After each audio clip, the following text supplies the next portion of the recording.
Buenos días, queridos amigos y amigas en el Señor. Hoy día damos comienzo a otro taller en que vamos a ver algunas otras cosas que pasaron en el desierto, como ese, ¿ya? En el nombre del Padre, del Hijo y del Espíritu Santo. Amén.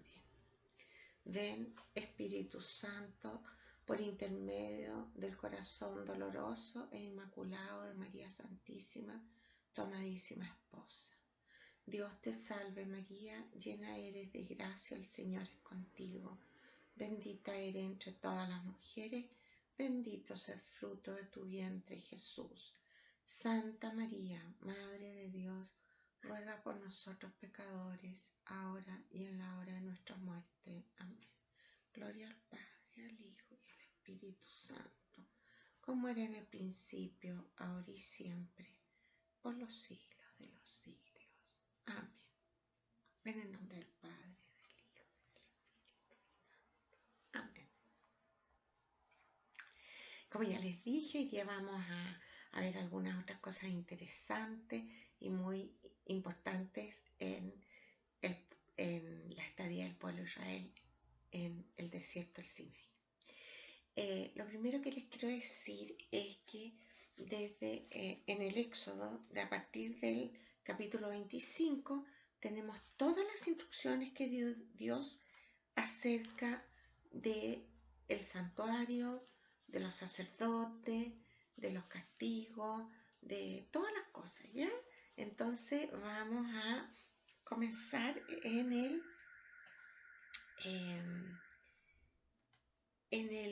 Éxodo 25, versículo 10.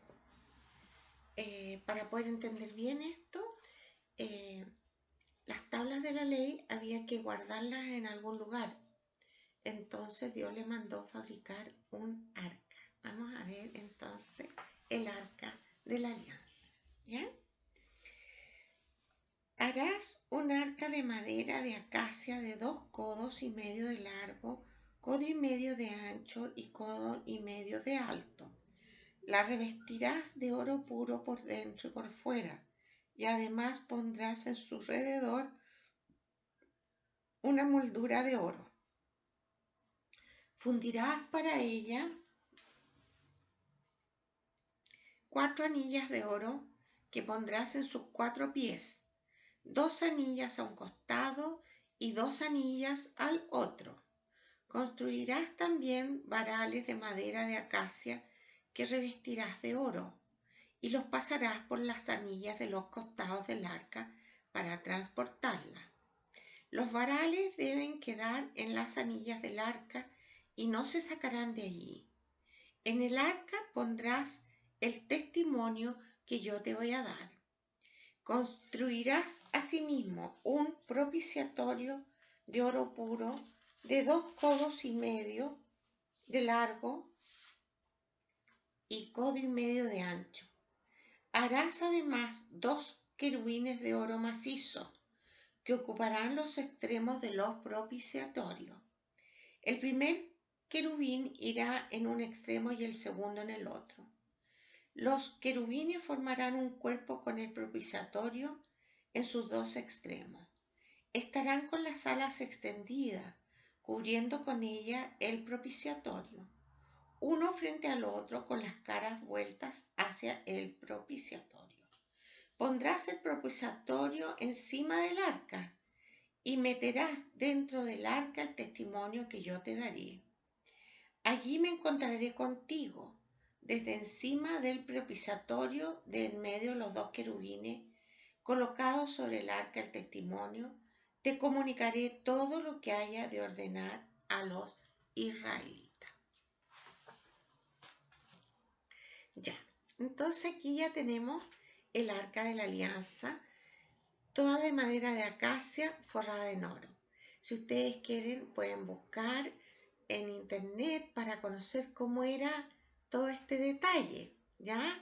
Porque es muy difícil que yo se lo explique sin dibujarlo, ¿ya?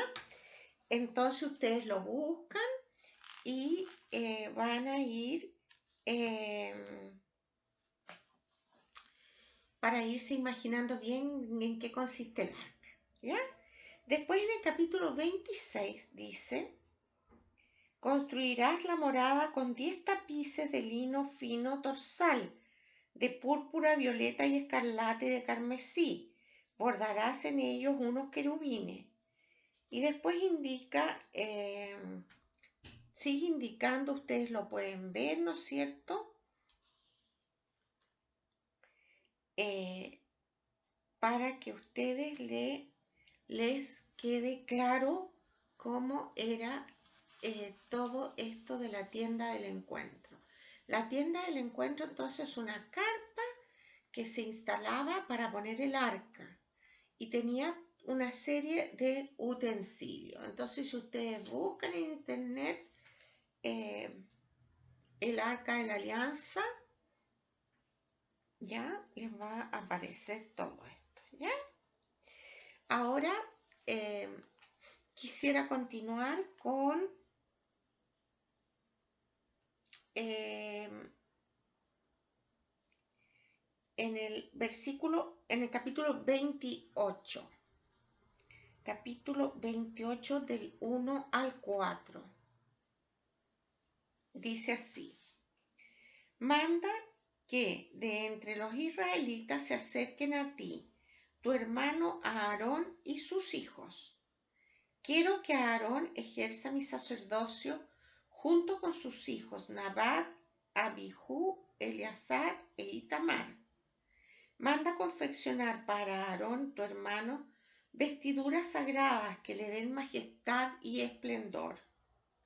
Habla con todos los artesanos hábiles, a quienes he llenado de espíritu de sabiduría, para que confeccionen las vestiduras de Aarón y pueda ser consagrado sacerdote mío. Harán las vestiduras siguientes: un pectoral, un efod, un manto, una túnica bordada, una tiara y una faja. Harán pues a tu hermano Aarón y a sus hijos vestiduras sagradas para que ejerzan mi sacerdocio. Tomarán para ello oro, púrpura, violeta y escarlata, carmesí e hilo y lino fino. Palabra de Dios. Entonces, Dios instituyó el sacerdocio para hacerse cargo de todo lo que corresponde a la mantención, orden y limpieza de la tienda del encuentro y el arca de la alianza. El arca entonces era transportada por la tribu de Leví, a la que pertenecían Moisés y Aarón.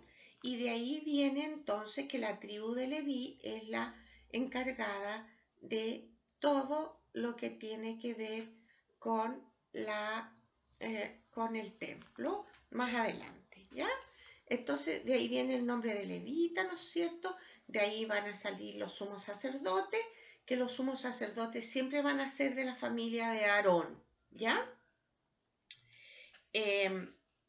Bueno, dicho esto, entonces, ustedes después pueden ver también ahí en qué consistía el pectoral. El pectoral es muy lindo porque es un rectángulo de oro con una piedra preciosa para cada tribu, ¿ya? Que la representa.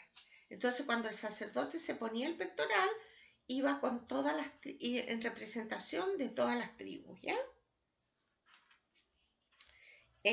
Bueno, después, ¿qué otra cosa es interesante entonces de ver en el Éxodo? Vamos a ver también que Moisés necesitaba ayuda porque estaba solo con muchas tareas. Entonces va a instituir a los jueces. Eso lo tenemos en Éxodo 18.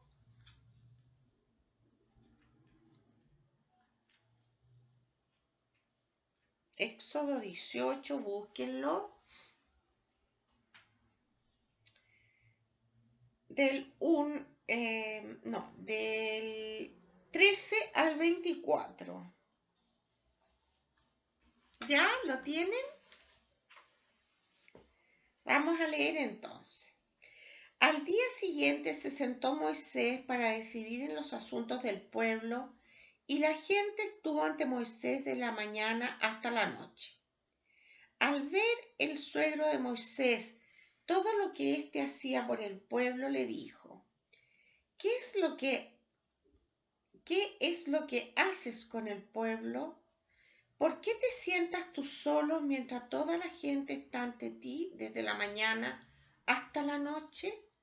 Contestó Moisés a su suegro: es que el pueblo acude a mí para consultar a Dios. Cuando tienen un pleito, vienen a mí y yo decido entre unos y otros y les enseño los preceptos y las leyes de Dios. El suegro de Moisés respondió: no está bien lo que estás haciendo. Acabaréis agotándoos tú y la gente que te acompaña. La tarea es superior a tu fuerza, no podrás realizarla tú solo. Así que escúchame, te voy a dar un consejo y que Dios te ayude. Sé tú el representante del pueblo ante Dios y preséntale a Él sus asuntos. Intrúyeles en los preceptos y las leyes. Enséñales el camino que deben seguir y las obras que han de practicar. Pero elige de entre el pueblo hombres capaces de piedad probada, hombres honrados e incorruptibles, y ponlos al frente del pueblo como jefes de 1000, de 100, de 50 y de 10.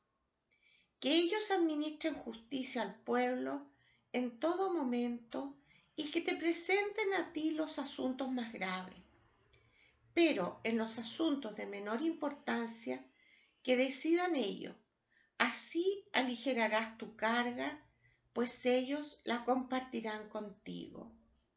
Si haces esto, Dios te comunicará sus órdenes, tú podrás resistir y todo el pueblo podrá volver a su casa en paz. Moisés siguió el consejo de su suegro e hizo todo lo que le dijo. Palabra de Dios. Aquí tenemos ya cómo se van organizando, ¿no es cierto? Y Moisés escucha a su suegro, que era más anciano que él, ¿verdad? Y era mayor que él, obviamente, y tenía experiencia en este tipo de temas, entonces va a proponer ya un sistema de justicia, de orden y justicia, para que puedan vivir tranquilos todos en este pueblo de Israel, ¿ya? Aunque estaban en las carpas, necesitaban orden entre ellos mismos. Por lo tanto, cada tribu eligió sus jueces, ¿ya? Y estos jueces después van a ser muy importantes, ya lo vamos a ver luego en una o dos talleres más, ¿ya? Ahora, ¿qué otra cosa hizo Moisés? Moisés también eligió a 12 hombres, uno por tribu, para ir a inspeccionar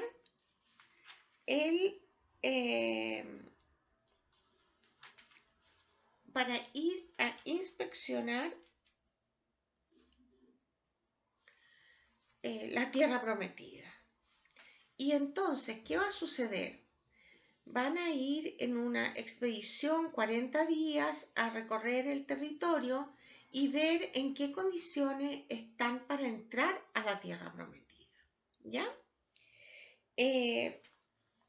Y van a volver, y después de volver entonces, ellos van a hacer una distribución de los territorios que van a tener que conquistar cada una de las tribus, ¿ya?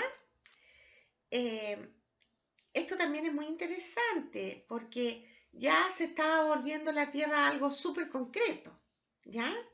Que ya iban a entrar, ¿ya? Ahora quiero que también leamos en el capítulo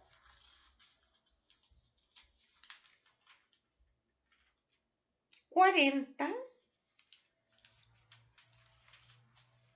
en el versículo 34, que es cuando ya está lista la tienda del encuentro, ¿ya? Con el arca dentro. Dice así: la nube cubrió entonces la tienda del encuentro y la gloria de Yahvé llenó la morada. Moisés no podía entrar en la tienda del encuentro, pues la nube moraba sobre ella y la gloria de Yahvé llenaba la morada. En todas las etapas, cuando la nube se elevaba de encima de la morada, los israelitas levantaban el campamento. Pero si la nube no se elevaba, ellos no levantaban el campamento hasta el día en que se elevara, porque la nube de Yahvé estaba sobre la morada durante el día, y de noche había en ella fuego a la vista de toda la casa de Israel en todas sus etapas. Palabra de Dios. Vamos a hacer la lección sobre la nube, ¿ya? Vamos a hacer la lección sobre esta nube maravillosa que hubo en el desierto, ¿ya? Esta nube, acuérdense que ya venía ayudándolo cuando escaparon de Egipto y que se interpuso entre ellos y el ejército egipcio, ¿ya? Esta nube no se sabe si es una nube verdadera o una nube espiritual, ¿ya? Pero es muy lindo entender el tema de la nube, ¿ya? Voy a volver a leer y vamos a ir repasando y meditando lo que significa la nube, ¿ya? La nube cubrió entonces la tienda del encuentro y la gloria de Yahvé llenó la morada. Ya, la nube entonces se posaba sobre el campamento y entonces la gloria de Dios estaba ahí.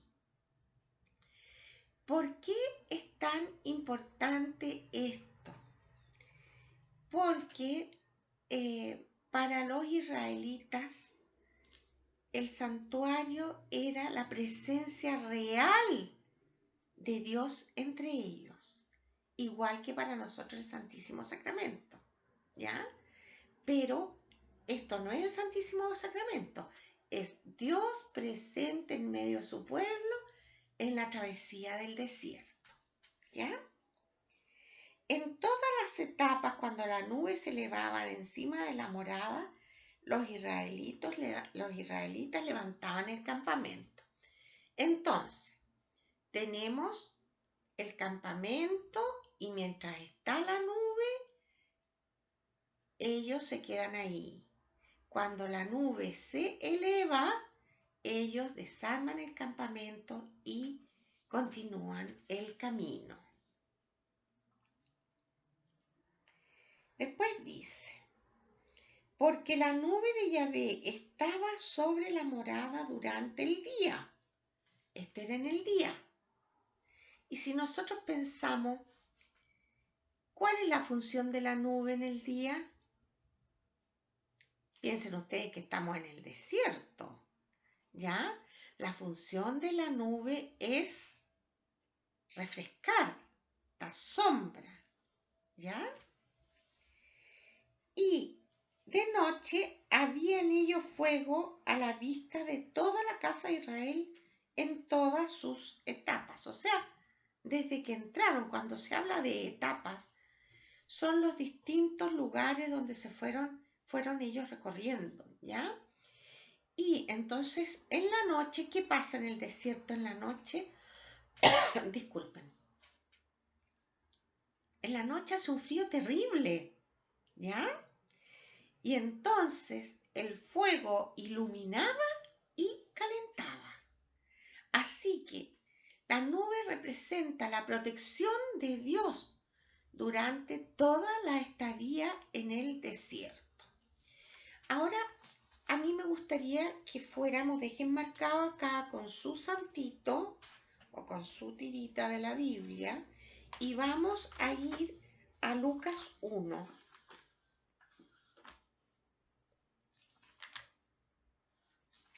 Lucas es el tercer evangelio, ¿ya?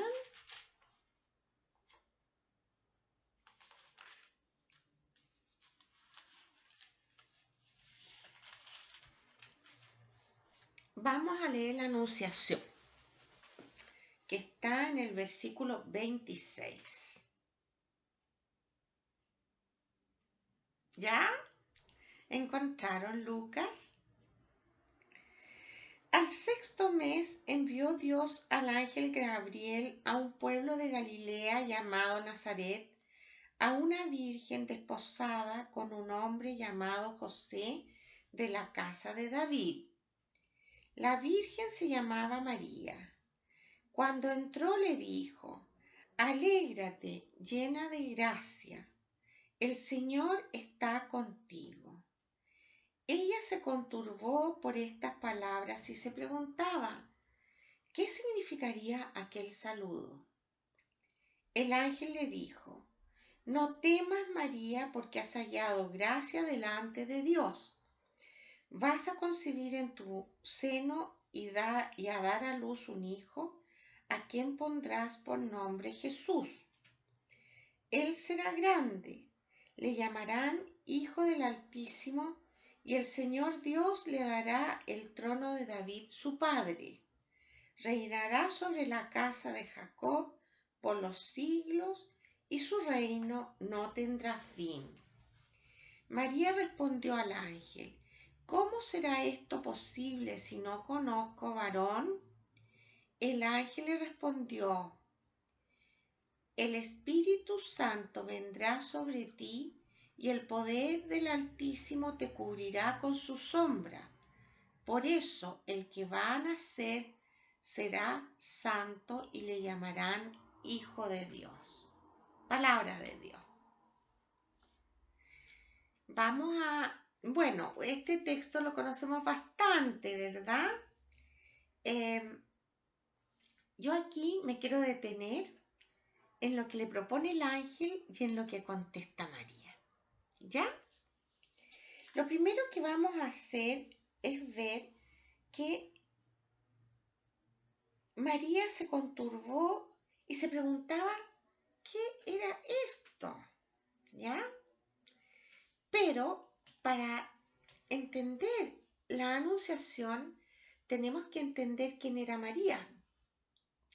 María era la llena de gracia, sin pecado original. Entonces ella desde muy niña vivía con Dios en forma permanente, ¿ya? Y aproximadamente, según la tradición, María fue entregada al templo a los 3 o 4 años y ella entró feliz al templo. El templo en esa época tenía unas alas especiales que recibían a los niños que los papás querían consagrar al templo. Esto no era que fueran monjas ni sacerdotes, no, ¿ya? Esto era normalmente para las familias que les había costado mucho tener hijos, como en el caso de los papás de María, ¿ya? Joaquín y Ana la concibieron cuando eran ya muy ancianos, ¿ya? Entonces, María en el templo, ¿qué hizo María en el templo? Bueno, orar. Entonces ella era una niña, una niñita primero y después una niña, y después una joven de mucha oración, ¿ya? También ahí aprendió muchas cosas lindas que después se entienden cuando está casada, ¿ya? que aprendió a bordar, porque en el templo se hacían todas las vestiduras sacerdotales que acabamos de ver, que cómo eran confeccionadas, ¿ya? Y entonces ella se preguntaba, bueno, ¿y si ella oraba? ¿Qué oraba? Primero que todo oraba con los salmos, ¿ya? Pero también conocía toda la escritura, porque en el pueblo de Israel todo el pueblo conocía las escrituras que en ese tiempo eran lo que correspondía, por ejemplo, a los profetas, ¿ya? Eh, a los profetas y todo lo que es el Antiguo Testamento, ¿ya? Y entonces el ángel le dice, no temas, María, porque eh, pensó que podía tener miedo el ángel a esta solicitud que le hacía a Dios, ¿ya? Y le dice que va a tener un hijo que será grande y le llamarán Hijo del Altísimo, y que reinará sobre la casa de Jacob por los siglos y su reino no tendrá fin. O sea, María ya entiende que le están proponiendo que sea la madre del Mesías, porque el Mesías ya se estaba esperando hacía mucho tiempo, ¿ya? Desde David, en el año 1000, ¿ya? O sea, han pasado 1000 años de espera del Mesías, ¿ya? Y entonces María le responde, ¿cómo será esto posible si no conozco varón? Claro, María estaba desposada, pero todavía no estaba casada, ¿ya? O sea, todavía no convivía. Estaba desposada porque dice, miren, acá en el versículo 27 tenemos la real condición de María y se las voy a explicar porque hay muchas personas que la explican de otra manera, pero hay un error grave, ¿ya? Al sexto mes envió Dios al ángel Gabriel a un pueblo de Galilea llamado Nazaret, a una virgen desposada con un hombre llamado José de la casa de David. Desposada. ¿Por qué? Yo les voy a explicar cómo era el matrimonio. Muchos matrimonios estaban concertados desde la niñez y otros matrimonios, en el caso de María, que sus papás ya habían muerto cuando se casó, lo hizo, según la tradición también, el sumo sacerdote le eligió marido. ¿Y cómo lo hizo? Buscando a un soltero o viudo de entre la tribu de David. Entonces se llama a postular a ese matrimonio, ¿ya? Y en este caso pusieron unas ramas sobre el altar y la rama que se floreció fue la de José. Entonces, es muy lindo, por eso que San José siempre aparece con una vara florida, porque el sumo sacerdote pensó, esta niña, esta joven, no es una joven común y corriente, voy a consultarle a Dios como elijo a su esposo.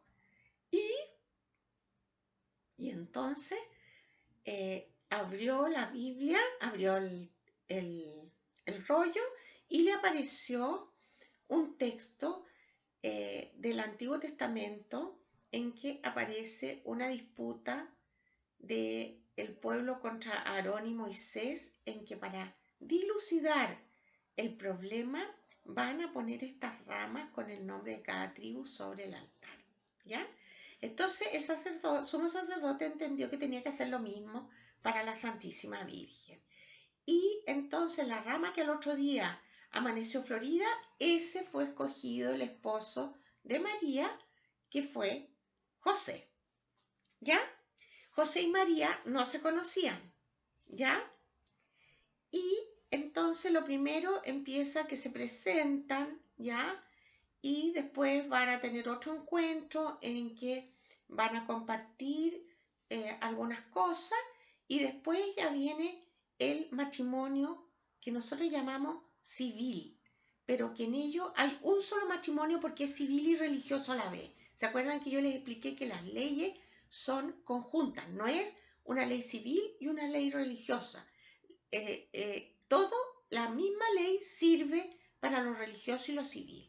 Entonces se firmaba un contrato y ese contrato ya estaba firmado entre José y María. ¿Y cómo dice entonces? A una virgen, el versículo 27, a una virgen desposada con un hombre llamado José de la casa de David. ¿Qué nos indica eso también? Que la virgen también era de la tribu de David, tribu sacerdote, tribu donde estaba prometido el Mesías. Por eso es que es tan importante que los evangelistas colocan de la tribu de David varias veces, ¿ya? Porque el Mesías tenía que venir de la tribu de David. Bueno, sigamos entonces con el tema de la nube.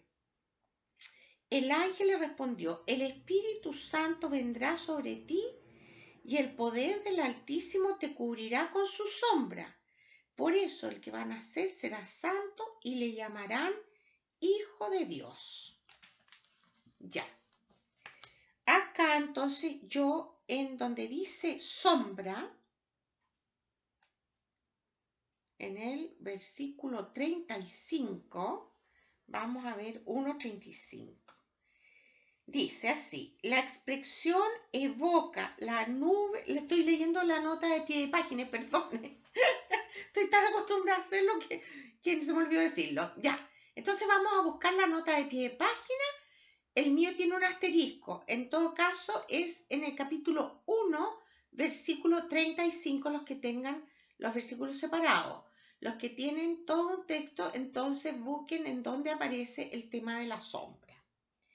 Aquí dice lo siguiente, yo tengo una Biblia de Jerusalén. La expresión evoca la nube luminosa, señal de la presencia de Yahvé. Las alas del pájaro que simboliza el poder protector y creador. En la concepción de Jesús, todo viene del poder del Espíritu Santo.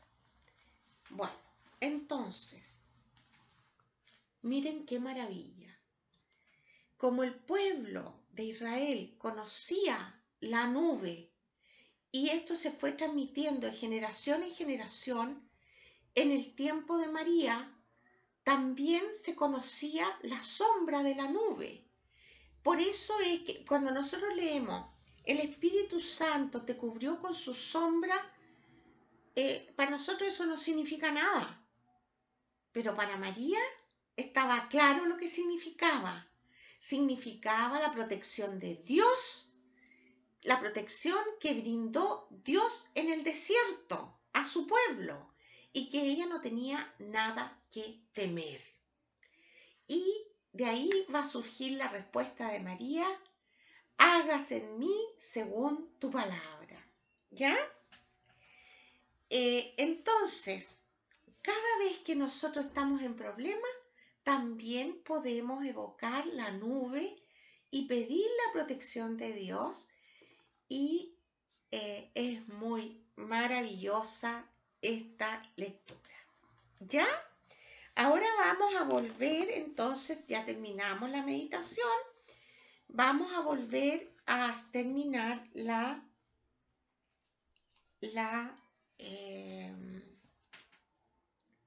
lección. ¿Ya?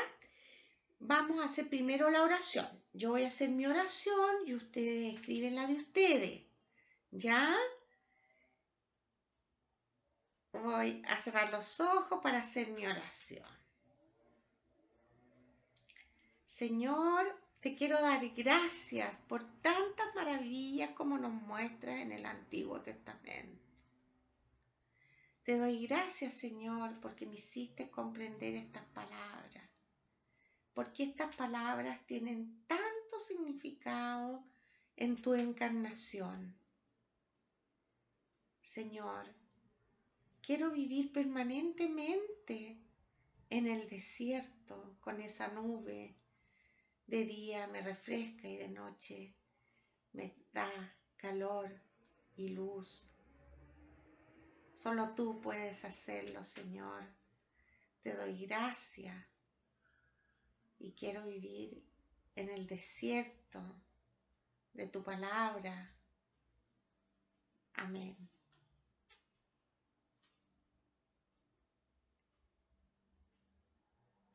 ¿Ya terminaron la suya? Ahora vamos a hacer la contemplación. ¿Ya? Dejen a un lado sus Biblias y pónganse cómodos para que puedan hacer una bonita contemplación. Como hemos dicho en otras oportunidades, la contemplación se hace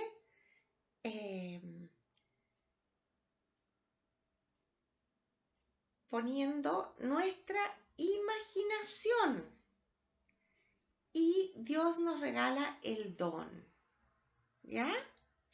Todas las contemplaciones son maravillosas, todas. No hay unas mejores que otras, ¿ya? En este caso, ¿qué vamos a tener que mirar? Primero que ya está la tienda. Ya está la tienda del encuentro. Ya está el arca de la alianza. Ya está la presencia de Dios en el tabernáculo. Y tenemos a esta nube que baja sobre el tabernáculo y que cuando se levanta, el pueblo parte. El pueblo sigue en el desierto habitando en carpa. ¿Ya? Entonces, ya listos, cierren sus ojos, yo voy a leer y ustedes van a tratar de imaginar. ¿Ya?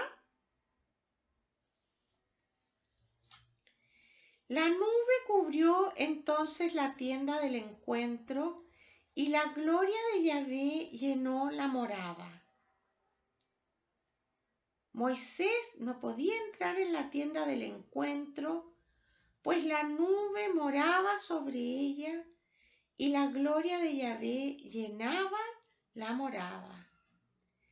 En todas las etapas, cuando la nube se elevaba de encima de la morada, los israelitas levantaban el campamento.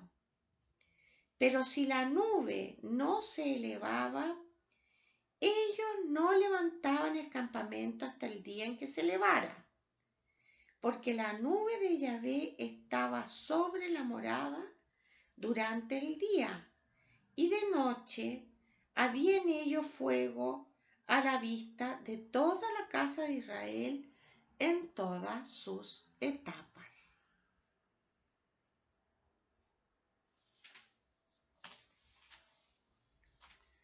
Gloria al Padre, al Hijo y al Espíritu Santo, como era en el principio, ahora y siempre, por los siglos de los siglos. Amén.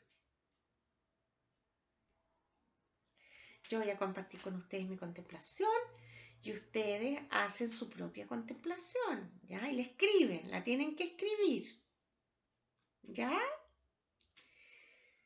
Ya, ¿qué vi yo? ¿Qué me imaginé? Yo me imaginé un campamento en el desierto del Sinaí, que como dijimos la vez anterior era lleno de piedras. Y vi las carpas y vi que a un costado entonces estaba la tienda del encuentro. La tienda del encuentro. Y la gente estaba recién despertándose y saliendo de sus carpas al amanecer y veían la nube y sentían que Dios los protegía.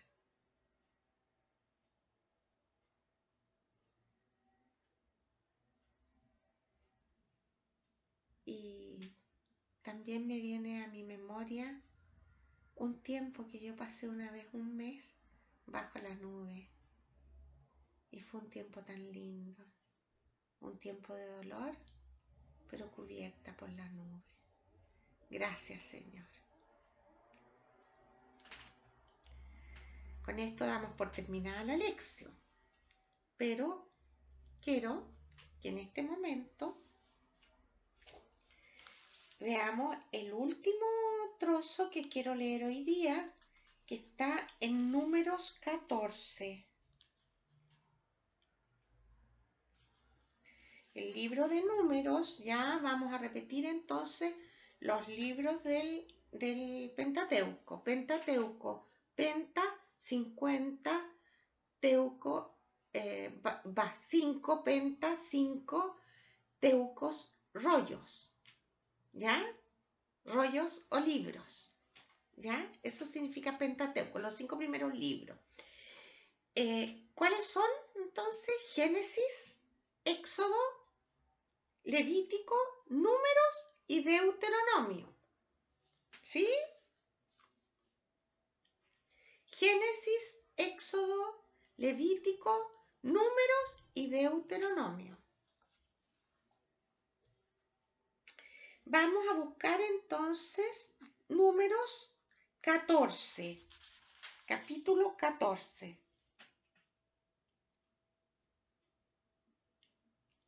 Del versículo 26 al 32.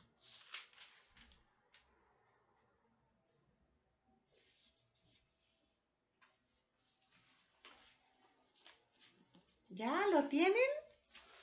Ya, vamos a leer. Yahvé habló así a Moisés y a Aarón: ¿hasta cuándo esta comunidad perversa murmurará contra mí? He oído las quejas de los israelitas que no dejan de murmurar contra mí. Diles, por mi vida, oráculo de Yahvé, que he de portarme con vosotros a tenor de lo que me habéis dicho. Por haber murmurado contra mí, todos los que fuisteis censados y contados de 20 años para arriba, dejaréis vuestras vidas en este desierto. Juro que no entraréis en la tierra en la que a mano en alto juré estableceros. Solo a Caleb, hijo de Jefoné, y a Josué, hijo de Nun, y a vuestros pequeñuelos de los que dijisteis que caerían en cautiverio, los introduciré y conocerán la tierra que vosotros habéis despreciado.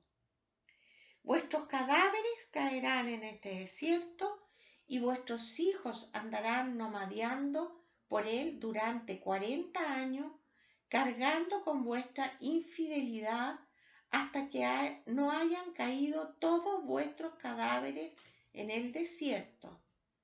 Según los 40 días que empleasteis en explorar el país, cargaréis 40 años con vuestros pecados, 1 año por cada día. Así sabréis lo que es rebelarse contra mí. Yo, Yahvé, he hablado. Eso es lo que haré con toda esta comunidad perversa, amotinada contra mí. En este desierto no quedará ni uno, en él habrán de morir.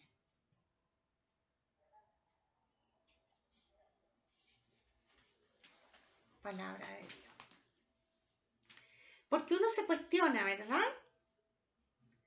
Uno se cuestiona que por qué estuvieron 40 años en un lugar que podrían haber estado mucho menos, ¿no es cierto? Pero esto sirvió para muchas cosas estos 40 años, ¿ya? Primero fueron muriendo todos los mayores y fueron quedando los de 20 años y que fueron creciendo. Entonces, esos que fueron creciendo fueron formando un ejército, ¿ya? Y acuérdense que Moisés fue educado para ser faraón y sabía manejar los ejércitos. Así que durante todo el periodo del desierto, ellos entrenaron para poder entrar a la tierra prometida, porque los que habían ido a explorar les habían dicho que habían reinos y había que luchar. ¿ya? Entonces se fue preparando el pueblo para eso y, y entonces se nos vuelve a repetir lo malo que es murmurar, ¿ya? Ahora, con esto vamos a terminar hoy día este taller, ¿no es cierto? Y ya vamos llegando casi a la entrada de la tierra prometida. La próxima vez lo más probable es que terminemos,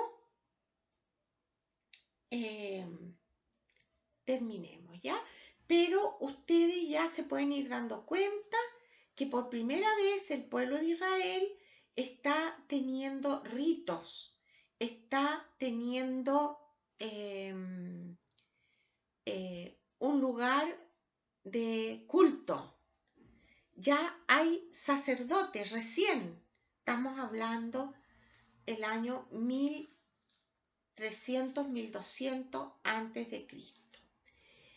Y cuando nosotros queramos saber cuáles son, en qué consistía todo lo que ellos hacían, tenemos que ver el libro del Levítico, que es el tercer libro, ¿verdad?